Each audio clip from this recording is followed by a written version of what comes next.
Yo guys, welcome back to a brand new video. Bufkin over here covering Nova's brand new uniform. So we just covered Philavel and now we're moving on to Nova, who also got a new uniform in this update along with his tier 4. Today we're going to be looking at his support upgrade and what it does for the meta and whether he's actually worth picking up. On paper, he got a pretty noticeable bump. His support passive jumped from 2540 to 4050, and that ignore dodge increase is gonna be a big deal in Alliance Battle Extreme. But here's the catch. Nova isn't really a cheap uniform review type character. He is tied to Beta Ray Bill's Epic Quest Deluxe pack, so the entry cost with him is already very high, around 5,500 if I remember correctly. So yeah, even before you touch the uniform, you have to spend a pretty penny. Although you do get Gladiator, but for the sake of this video, we are keeping the focus on Nova's value. Compared to Philavel, Nova is definitely more expensive, but he is also more versatile, especially as a support.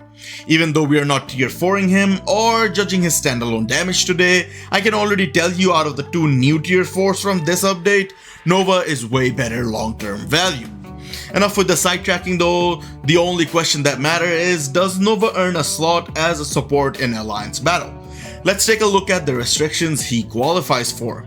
So Nova shows up in 3 Alliance Battle Extreme restrictions, starting off with round 12, where he is a support for Loki.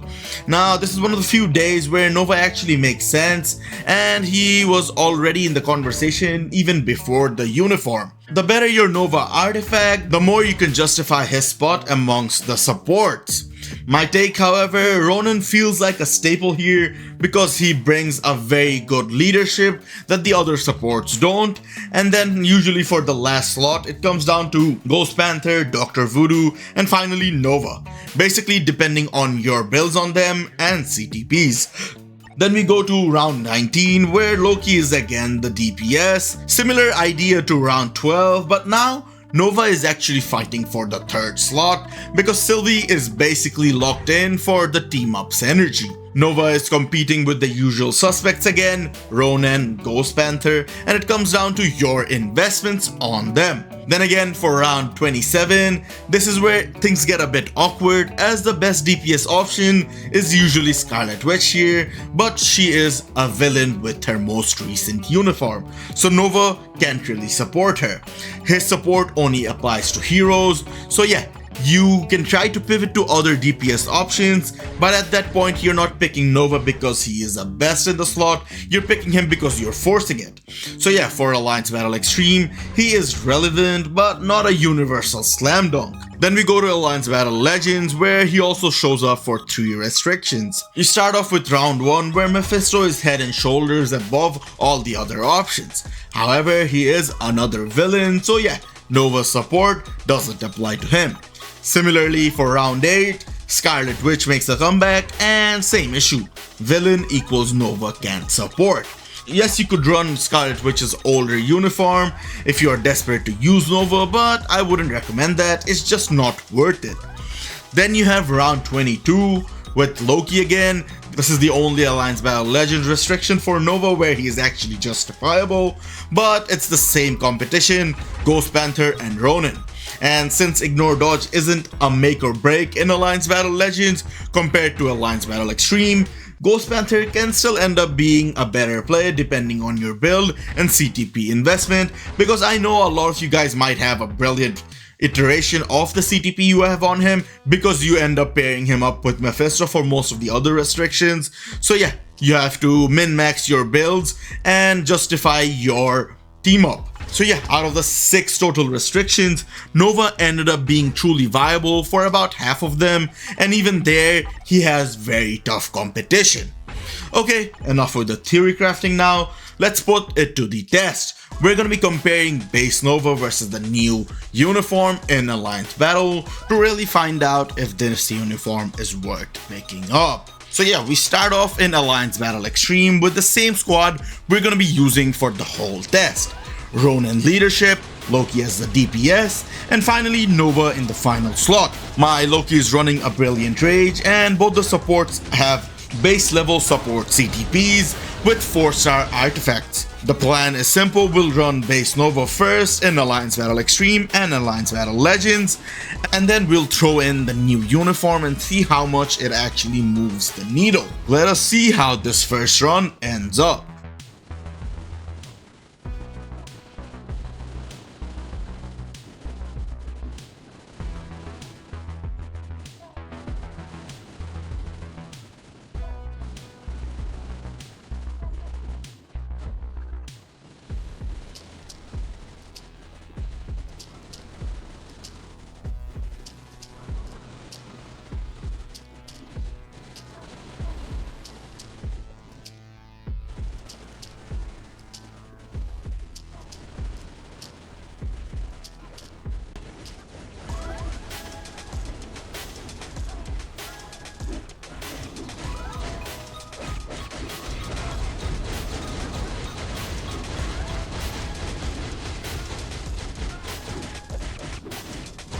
We ended with just under 19 million, falling short by around 100k.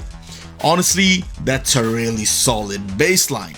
Now let's take the exact same setup in Alliance Battle Legends. You guys already know how difficult Loki can be to play. Now these runs always have some room to improve, but I try to keep things as consistent as possible so the comparison stays fair. Now let's see how we conclude this run.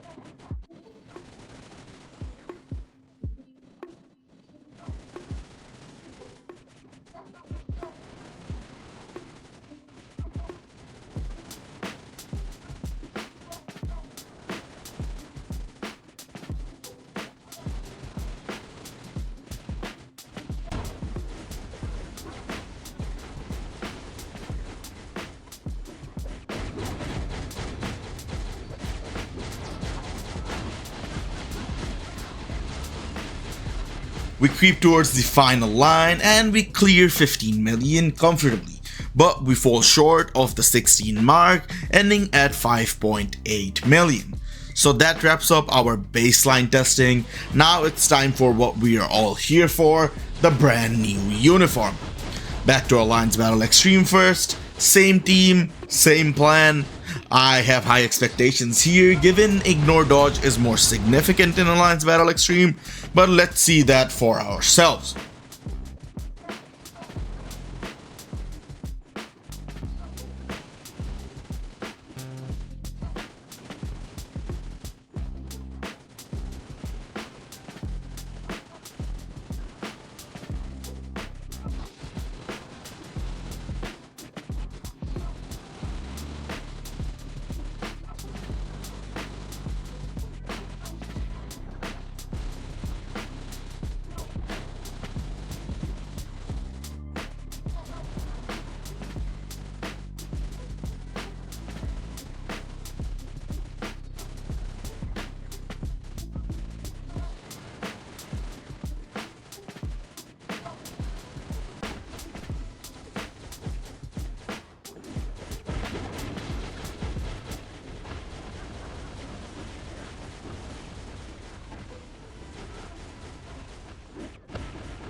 $19.4 million, that is a very nice improvement over the base Nova. With a little cleaner play and some optimization, I genuinely think we could have cracked 20 million, but we'll absolutely take this. Now for the one I am a bit more skeptical about, I'm not expecting a big of a jump here because Ignore Dodge doesn't matter as much as it does in Alliance Battle Extreme, so yeah. Let us see for ourselves how much better he performs with the new uniform in Alliance Battle Legends.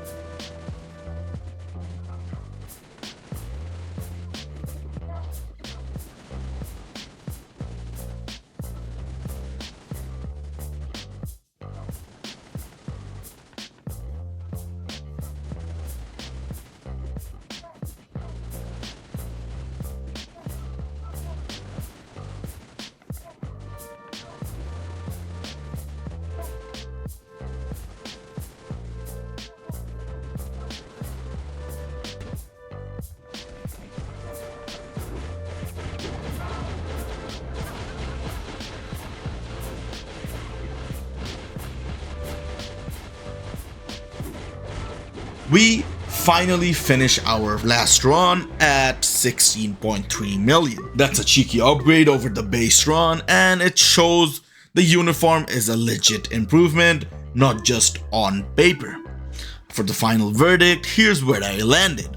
If you already have Nova unlocked, I honestly think the uniform is worth picking up.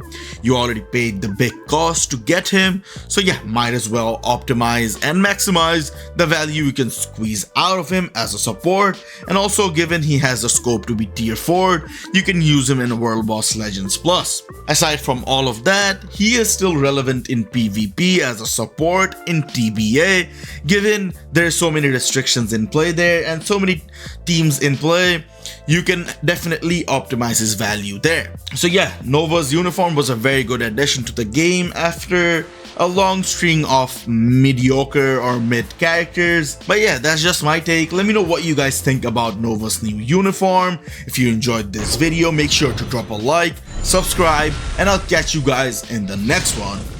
Peace!